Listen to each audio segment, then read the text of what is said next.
C'est à Fourneau, à la boucherie Rito, que nous avons rendez-vous avec Lucas. Ce jeune apprenti boucher a gagné son ticket pour la grande finale du concours national du meilleur apprenti boucher.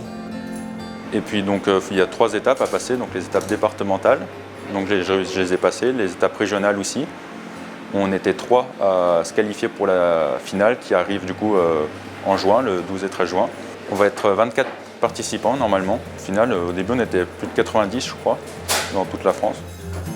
Pour remporter le titre, Lucas s'entraîne dur, aussi bien à l'école qu'en entreprise.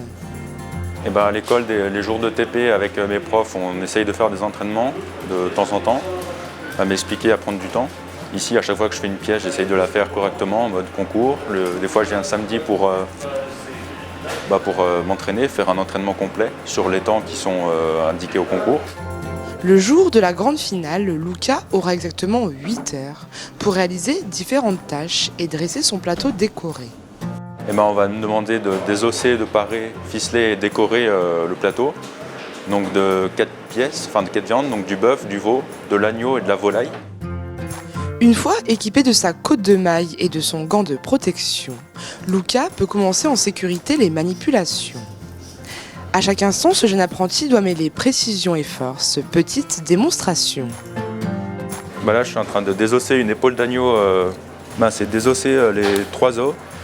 À blanc, donc sans déchirer le périoste et le faire assez rapidement aussi.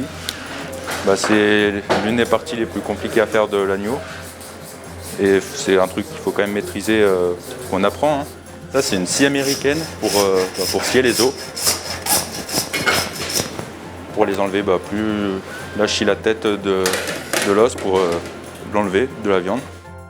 Là j'ai fini le parage, donc du coup je vais attaquer le ficelage de l'épaule.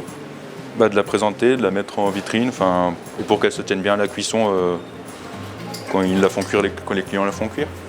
Là du coup c'est un ficelage en melon, donc il faut que ça forme un melon en rond. Et là c'est un ficelage en long pour savoir si on maîtrise vraiment tous les différents types de ficelage au concours. C'est une aiguille à brider, donc comme une aiguille pour tricoter avec la ficelle. Une fois cette pièce terminée, le jeune apprenti se lance rapidement dans la préparation d'un autre morceau de viande. Donc ça c'est le rond de tranche, donc c'est un morceau de bœuf qui se situe dans la cuisse et qu'on va le préparer pour en faire un roast beef. Il faut faire un pluchage, donc il faut enlever les nerfs, les morceaux de gras, tout ce qui n'est pas comestible. Il faut que le morceau soit le plus rouge possible. Là du coup une fois que j'ai terminé de plucher le morceau, le rond de tranche, là, je mets de la barde, du gras pour maintenir le morceau et je le ficelle en rôti. Donc c'est le deuxième mode de ficelage. Il faut que les nœuds y tiennent pour pas que la pièce s'écarte à la cuisson. Il faut que la bride, ce qui tient le morceau tout le tour, soit bien droite, les nœuds bien écartés, que ce soit toujours régulier. Une fois la préparation terminée, Lucas prépare la décoration de son plateau. Il faudra essayer de décorer le maximum, le plus harmonieux possible le plateau, que ce soit assez fin. Et donc du coup, il faut savoir aussi toucher un peu à tout. Des jeunes motivés et ambitieux, soutenus par Lionel, le patron de ce commerce. S'ils souhaitent rester dans la mesure du possible, oui. Après, on peut pas, malheureusement, on peut pas non plus garder tout le monde.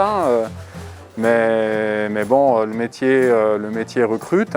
Il y a de la place. Il y a de la place ailleurs, mais c'est vrai que c'est une certaine satisfaction d'avoir une équipe qui a été formée ici et qui reste fidèle, quoi.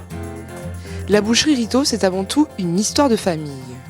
Créée en 1967, c'est Lionel qui reprend en 2004 la société.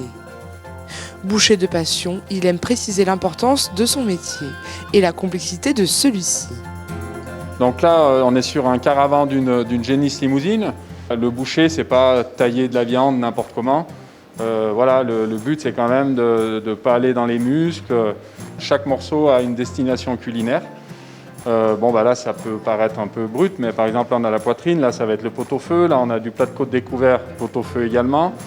Là, dans le collier, on va être sur bourguignon. Nous, on vend énormément de viande hachée, donc on tire au maximum des muscles pour faire des steaks hachés. Alors nous, on travaille en circuit court avec les éleveurs, donc j'achète les animaux vivants aux éleveurs. Ensuite, ils sont abattus à l'abattoir, hein, forcément. Et donc ensuite, on reçoit les bêtes en quartier entier comme ça. Moi, je serais tenté de dire que la finale nationale meilleur apprenti boucher de France, c'est la finale, c'est le concours de toute une filière. Donc nous, on concrétise le travail des éleveurs et on satisfait le consommateur. Nous souhaitons bonne chance à Luca pour la grande finale prévue en juin.